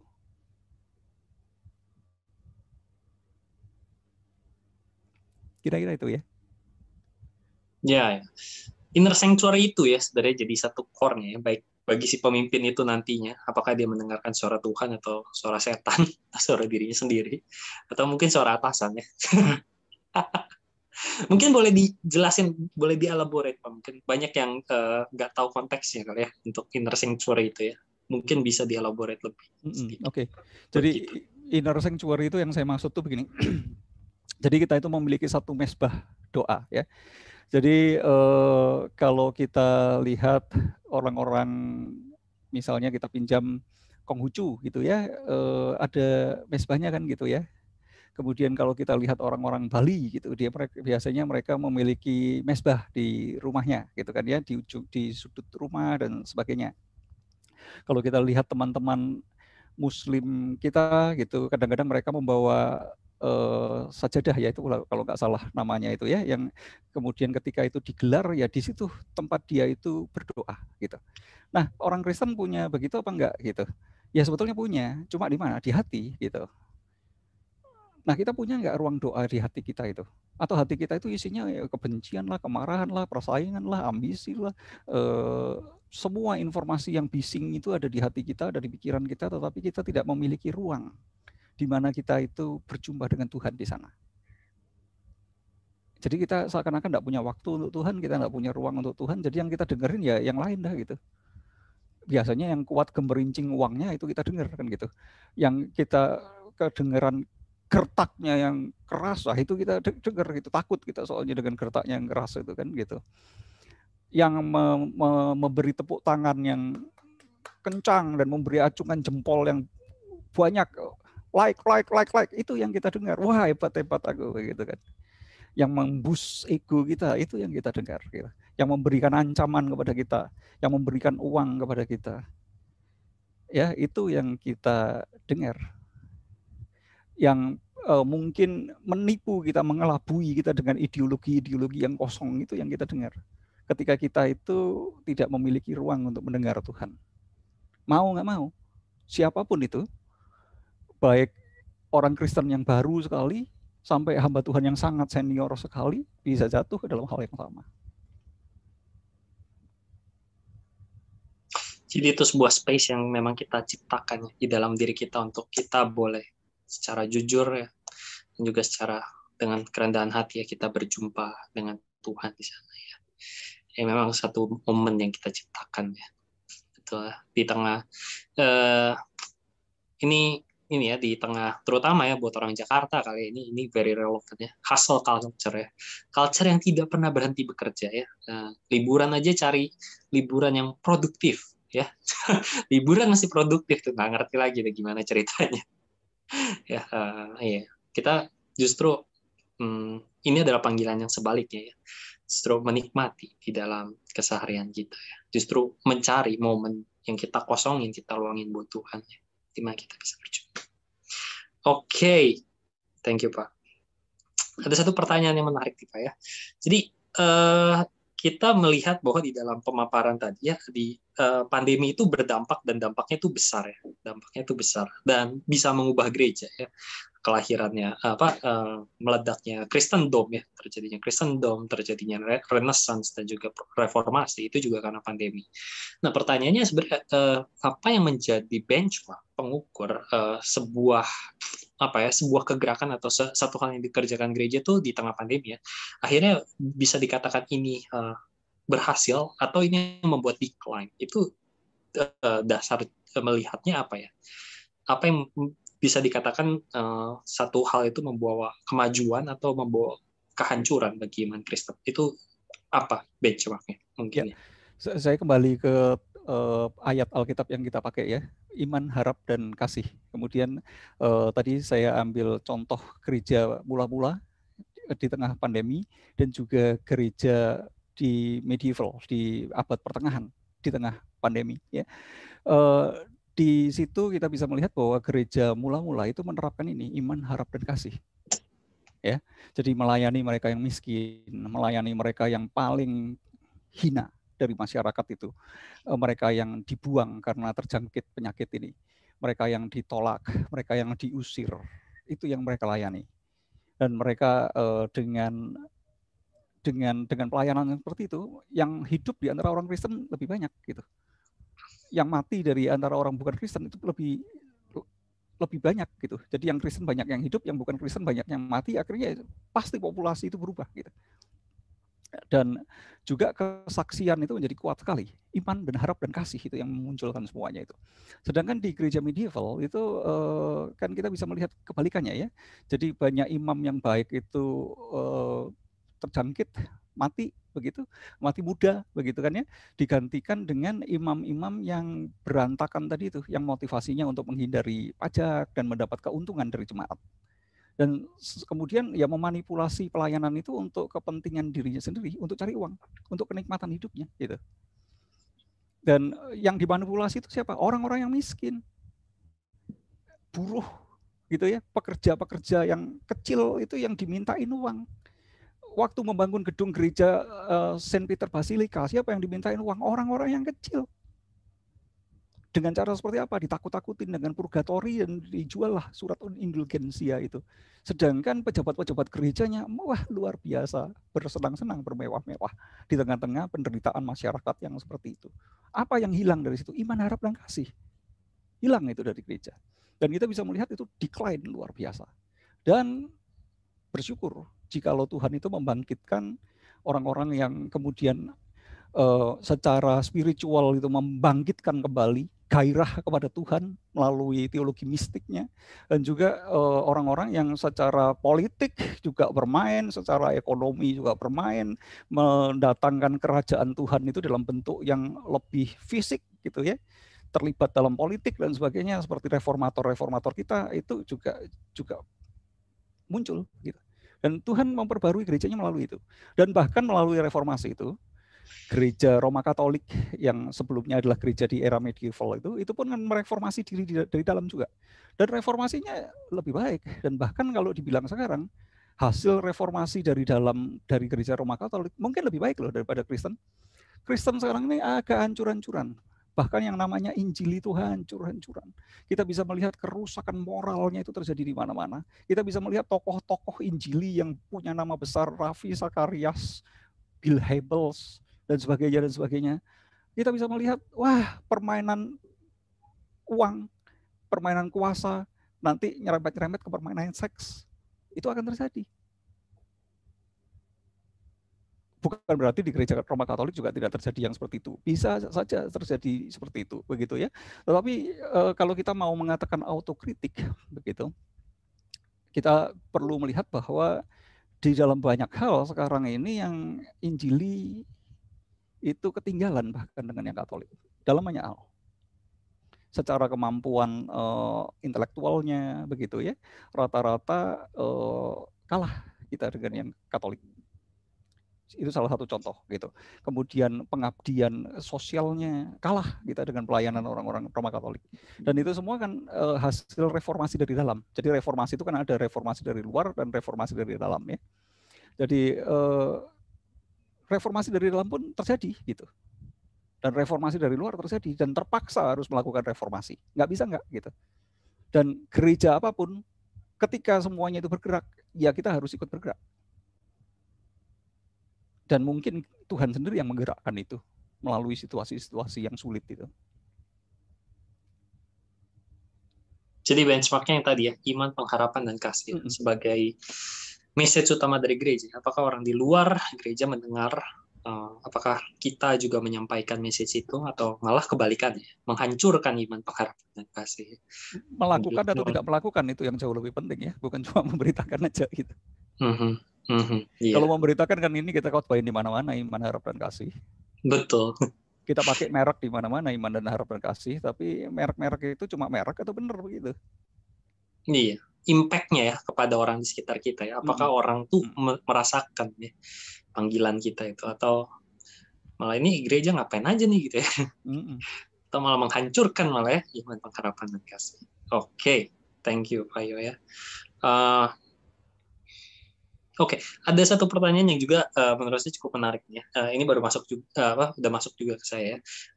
Ini mungkin di dalam konteks tadi ya, ada hal yang berubah ya, ada hal yang berubah, dan terutama tata cara kita ya, baik beribadah maupun juga tradisi kita. Nah, di dalam gereja hari ini kita melihat masih ada bentuk pelayanan-pelayanan yang butuh orang tuh berkumpul ya, atau butuh ngedatengin orang ya. Butuh ada pelayanan-pelayanan yang butuh kehadiran fisik. Gimana menjawab tantangan ini ya? Apakah ke depan harus diubah jadi full digital gitu ya, mungkin dengan VR gitu, atau mungkin kayak Zoom sekarang ya, bisa kayak seolah-olah dalam satu ruang yang sama, atau gimana nih ya? Ya, ini kan kondisi terpaksa aja ya. Jadi ini kondisi terpaksa aja sehingga kita harus melakukan semuanya serba virtual. Tetapi kalau sudah tidak harus terpaksa, fisik itu kan juga merupakan sesuatu yang penting ya. Tadi saya sempat sebutkan di situ non-dual. Jadi non-dual itu kan bukan mendualismekan antara yang spiritual dan yang material gitu. Yang spiritual dengan yang fisikal. Jadi karena itu melalui pekerjaan-pekerjaan fisik kita yang yang nampak sederhana, membasuh kaki, ya, merawat orang sakit, mencuci kamar mandi gitu, ngosek WC begitu ya. Itu merupakan satu kegiatan yang spiritual, tetapi kan itu juga fisikal ya. Jadi justru yang spiritual dan yang fisikal itu menyatu begitu. Nah, ini kan di dalam satu kondisi yang terpaksa kita itu seakan-akan tidak berjumpa secara fisik, tapi secara spiritual aja, dan secara spiritual itu ada medianya, secara virtual saja. Oke, itu bersyukur kita untuk teknologi itu. Tetapi begitu kita bisa kembali secara fisik, ya sebenarnya fisik kita diperlukan, persekutuan ketemu secara fisik dan persekutuan virtual begini ya tetap ada bedanya begitu ya. Dan jikalau di tengah-tengah pandemi ini terpaksa kita harus melayani ya, kita melayani dengan menjaga protokol kan ya gitu. Dengan tetap ketat dengan yang namanya protokol itu, dan kita perlu berhikmat karena yang namanya berani dan ngawur itu dua hal yang berbeda ya. Jadi ada orang berkata ini berani, tetapi sebetulnya itu ngawur. Dan yang namanya hati-hati dan penakut itu juga dua hal yang berbeda gitu. Dan yang kita perlukan itu yang seperti apa? Yang gabungan orang yang berani tetapi hati-hati. Di dalam keberaniannya dia berhati-hati. Di dalam kehati-hatiannya dia berani gitu. Nah, dalam kehati-hatian berani itu berani melawan arus juga gitu. Arusnya ngomong apa, dia tahu dengan hati-hati ini nggak begitu gitu. Dia berani juga melawan itu. Nah, kalau orang membutuhkan pelayanan fisik ya kita hadir secara fisik dengan protokol ya. Itu kalau dalam kondisi kita sekarang ya. Jadi tetap lah ya. Jadi nggak bisa dianulir ya. Memang ada hal-hal yang mau nggak mau harus fisik ya. Apa boleh buat ya. Betul ya. Ya ngelainin kedukaan nggak mungkin kan virtual. Kesian juga. Mungkin salah satu contoh yang konkret sekali ya. Mungkin ya kedukaan nguburin orang kan nggak mungkin ya. Bawain aja HP saya lain. Nggak mungkin ya. Oke. Thank you Pak Yo. Ya ada Bang Marlomba ya udah angkat tangan. Mungkin mau langsung aja open mic. Go ahead ya, ada pertanyaan. Silakan dari Pak Marlomba. Saya berikan kesempatan. Nah, oke, silakan. Selamat malam Pak Budi. Ya, malam Pak Marlomba. Gini Pak, tadi pagi, subuh itu, saya nonton video YouTube-nya Pastor Tony Bustaman gitu kan. Katanya dari gereja YouTube. Jadi saya perhatikan viewernya dia itu sampai 78.000 Pak. Banyak sekali saya pikir tuh. Dia khotbah dari live dari US Pak, dari US. Jadi segmen dia terutama untuk kalangan murtadin begitu. Jadi ada statementnya dia menarik itu, Indonesia ini katanya akan ada kelimpahan tsunami murtadin begitu Pak. Menurut penerawangan dia, saya sih nggak terlalu paham ya. Tapi saya pikir setelah saya mati debat-debat di YouTube ini Pak, soal kekristenan ini kan masalahnya soal oneness, Trinity. Saya pikir terlalu itu aja masalahnya. Nah, padahal menurut pengamatannya si Pastor Tony Bustaman ini ada jutaan murtadin nih yang siap ditampung gitu loh Pak. Bagaimana menurut pendapat Bapak tentang hal ini? Iya, saya mohon maaf Pak, itu saya tidak mengikuti pembicaraan di YouTube, jadi saya tidak terlalu familiar juga dengan yang Bapak sebutkan tadi, kemudian murtadin dan sebagainya begitu ya. Cuma satu hal yang perlu kita hati-hati di era semua serba digital ini, karena penyebaran informasi yang enggak itu juga akan mudah sekali tersebar ke mana-mana. Dan ketika kita mencari informasi, kalau kita tidak berhati-hati, kita tidak bisa memilah gitu. Ini informasi yang benar atau informasi yang tidak benar, karena semuanya itu bercampur aduk di sana. Karena itu kita perlu memiliki satu kepekaan untuk membedakan. Nah, karena itu pembinaan gereja juga sangat diperlukan. Kenapa? Karena jemaat akan bercampur aduk itu, semua pengajarannya bisa dengar dari siapa saja gitu ya. Jadi jemaat perlu dibekali dengan pembinaan-pembinaan iman untuk dapat membedakan dengan cukup jelas ya bahwa ini bisa diterima atau tidak. Kalau yang tadi Pak, saya cuma satu saja, dia memiliki satu penglihatan bahwa akan banyak murtadin begitu ya. Saya mohon maaf itu karena saya bukan di bidang yang di lapangan yang mengikuti isu-isu yang seperti itu, jadi saya kurang tahu persis itu isunya apa. Menurut saya belum tentu dengan mudah kita itu boleh percaya saja ya gitu. Tapi saya terus terang dan harus mengakui bahwa saya tidak tahu persis itu Pak, isu tentang itu ya. Karena saya tidak mengikuti hal-hal yang seperti itu ya. Bukan bidang saya Pak itu Pak. Oke, terima kasih Pak. Iya ya. Mungkin kalau ada teman-teman lain yang mau memberi respon yang lebih mengerti, mungkin dari siapa begitu yang ada di sini. Iya, mungkin kalau ada rekan-rekan yang itu ya, mungkin bisa juga ngobrol langsung ya sama Bang Marlon Pak ya untuk isu ini. Saya juga nggak ngikutin ya, jujur. Banyak. Ya itu mungkin ya efek zaman digital ya, zaman now ya. Informasi itu banyak. Boleh di search di YouTube Pak, itu Tony Bustaman itu, Pastor Tony Bustaman itu. Siap. Dia cuman main gitar, nyanyi, tapi viewer di YouTube dia bisa sampai 78.000 Pak. Oke, thank you Bang Marlon Mbak. Nanti kita cari ya. Thank you. Oke, mungkin ada rekan-rekan lain yang mau bertanya ya. Masih ada waktu dan kesempatan ya. Mungkin saya buka untuk satu atau dua penanya terakhir, saya persilakan. Mungkin saya Pak ya. Ya, okay. Oh iya, hostnya. Oke. Kalau saya nggak jawab sendiri ya.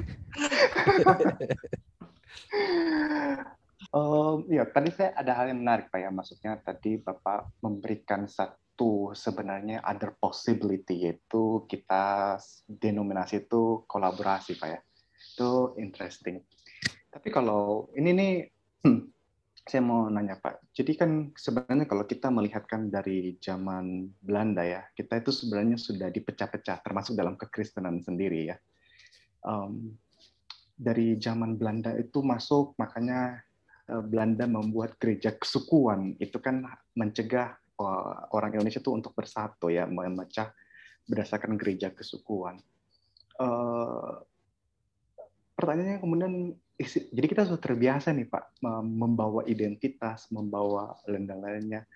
Maka mungkin pertanyaan, is it possible Pak, kita itu berkolaborasi, ditambah lagi dengan, kayaknya kok zaman sekarang itu kita gampang sekali ya menganatema seseorang gitu ya, menganatema suatu pengajar, maksudnya bahkan kan kita lebih gampang memisahkan diri gitu ya. Oh, kamu dan aku ajarannya, meskipun itu sepele ya, kita memisahkan diri, cari yang segolongan gitu ya. Jadi possibility yang itu tuh, is it possible Pak?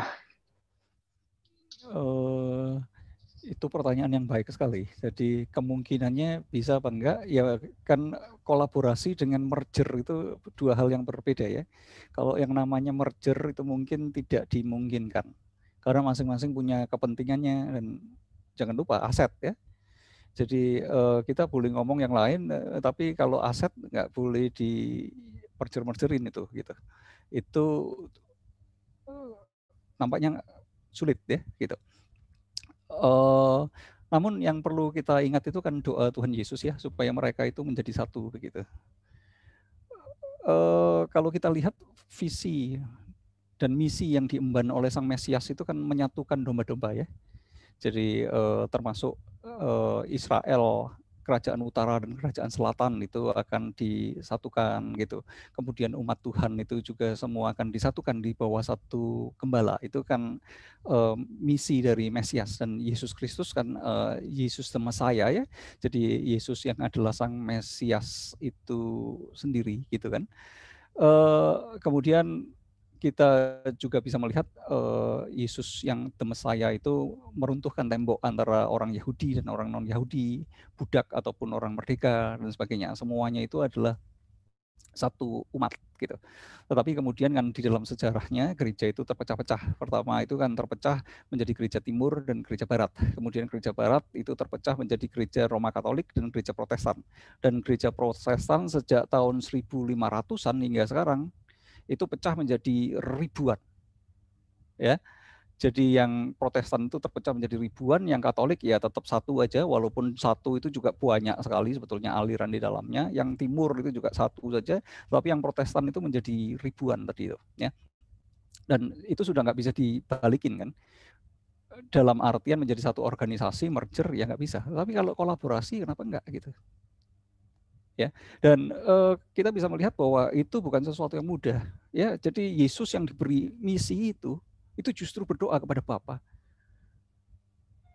Seakan-akan diberi tugas, kemudian tugasnya itu didoakan lagi oleh Yesus itu supaya Tuhan, supaya Bapa itu sendiri yang juga turut bekerja untuk menyatukan, gitu ya. Jadi itu gambaran-gambaran dari Trinitas tentunya yang tidak mudah untuk dijelaskan begitu. Tapi kita bisa melihat bahwa di dalam dinamika antara Bapa dan Anak, kita bisa melihat hal itu ketika berbicara tentang kesatuan gereja. Dan sekarang kita melihat bahwa ada pekerjaan Roh Kudus yang sebenarnya terus membangkitkan satu kesadaran di dalam diri umat percaya untuk tidak lagi melihat gereja itu dalam kotak-kotak yang kecil seperti itu. Kotak-kotak yang kecil itu dari mana sih? Dari mata kita yang kecil kan kotaknya gitu. Pikiran kita yang kotaknya kecil gitu. Pokoknya berbeda dikit dengan kita bacok aja gitu kan. Padahal itu saudara seiman. Inti imannya tidak berbeda dengan kita. Kalau kita mau pakai standarnya pengakuan iman rasulinya, ya itu persis sama seperti kita mungkin. Dan bahkan sekarang perpecahan gereja itu kan bukan karena faktor-faktor yang seperti itu. Faktornya adalah kalau di gereja itu ada 3 orang besar, gereja itu akan menjadi 3, gitu aja. Bukan karena faktor-faktor rohani sama sekali. Dan itu yang menyebabkan Protestanisme dari tahun 1500-an sampai 2000 ini yang kira-kira 500 tahunan gitu ya, terpecah menjadi ribuan.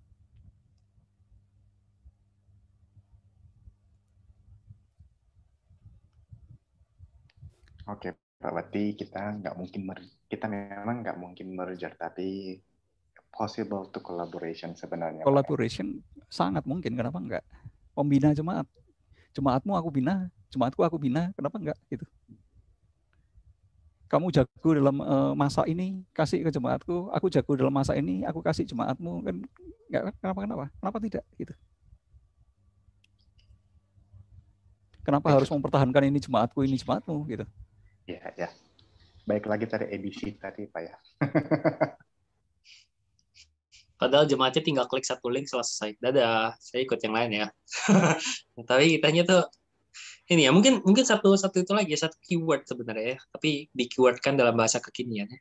Ini jemaat yang bukan cuma sekedar zaman yang bukan cuma sekedar harus menjadi integratif ya, bukan lagi yang dual tadi itu lagi, juga yang mengingat panggilan ya, iman, pengharapan, dan kasih, tapi juga terakhir ya, yang harus bisa move on ya.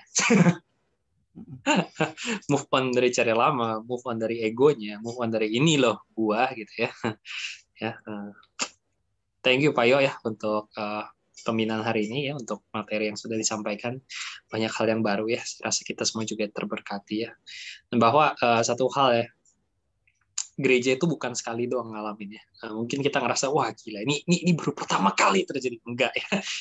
Enggak ya, udah berkali-kali terjadi dalam sejarah, dan ini bukan yang pertama kali ya. Dan mungkin ini bukan yang terakhir juga ya. Karena itu belajar dari sejarah itu menjadi satu hal yang bisa membekali kita, saat yang sama memberi kita iman, pengharapan, dan kasih ya. Ketika kita mengerjakan apa yang jadi panggilan kita, apa yang esensial ya.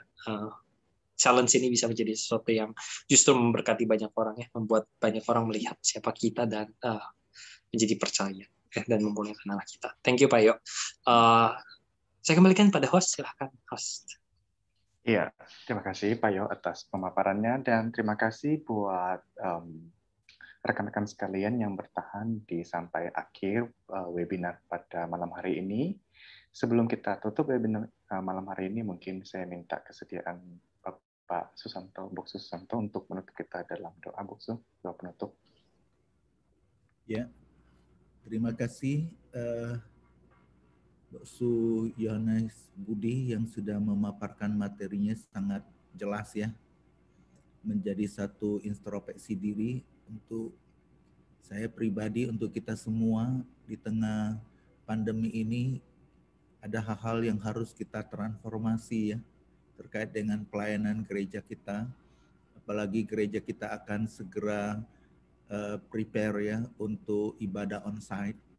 Ada beberapa lokasi termasuk di Semanggi juga. Ini adalah masukan-masukan yang sangat bagus untuk kita adjustment ke depannya supaya gereja kita boleh tetap dipakai Tuhan menjadi saluran berkat, kolaborasi dan inovasi di berbagai hal boleh menjadi berkat, membawa kerajaan Allah terus menjangkau yang terhilang bagi Kristus. Mari kita berdoa. Tuhan, kami mengucap syukur untuk webinar pada malam hari ini yang kami ikuti. Ada sangat banyak berkat yang sudah kami dengar. Biarlah itu bukan hanya sekedar teori, menambah pengetahuan di pikiran kami, tetapi terlebih Tuhan, itu menjadi berkat bagi diri kami masing-masing mengaplikasikannya, khususnya di dalam hal spirituality pribadi kami masing-masing untuk semakin dekat kepada Tuhan, membangun intimitas dengan Tuhan di dalam keluarga, membangun mesbah keluarga, disiplin rohani secara pribadi, supaya kami boleh terus bertahan di tengah-tengah pandemi bersama Tuhan dan membawa seluruh saudara seiman jemaat Tuhan untuk boleh terus bertumbuh di dalam pengenalan akan Tuhan, di dalam bertumbuh di dalam iman, pengharapan dan kasih. Tuhan Yesus berkati hamba-Mu Pendeta Yohanes Budi yang sudah menyampaikan materi, menyampaikan kebenaran firman-Mu. Biarlah Tuhan juga memberkati keluarganya, kesehatan, pelayanan ke depan, baik di STRI maupun di GH Imtong. Kami berdoa juga menyerahkan untuk panitia webinar yang sudah merancang dan menyukseskan acara pada malam hari ini. Berkati setiap Bapak Ibu Saudara yang sudah bergabung mengikuti webinar ini. Tuhan juga berkati keluarga mereka, berkati pekerjaan dan usaha mereka, berkati kehidupan kerohanian mereka, supaya kami boleh bersama-sama semakin bertumbuh bersama untuk hormat dan kemuliaan bagi nama Tuhan. Bapak, terima kasih berkati istirahat kami sepanjang malam hari ini. Jauhkan dari segala mara bahaya, jauhkan dari COVID-19, jauhkan kami juga dari segala sakit penyakit dan orang-orang yang berniat jahat mengganggu kami. Biarlah istirahat kami boleh memulihkan kondisi fisik kami yang lemah, letih, lesu, dan memulihkan kondisi kerohanian kami. Bapak, terima kasih. Ini doa kami, ucapan syukur kami di dalam nama Tuhan Yesus, penebus dan juru selamat yang hidup. Kami berdoa dan mengucap syukur. Amin. Terima kasih Pak Budi, Yohanes Budi, terima kasih panitia dan berkat. Terima kasih Bapak Ibu sekalian yang sudah bergabung. Terima kasih Pak Yu.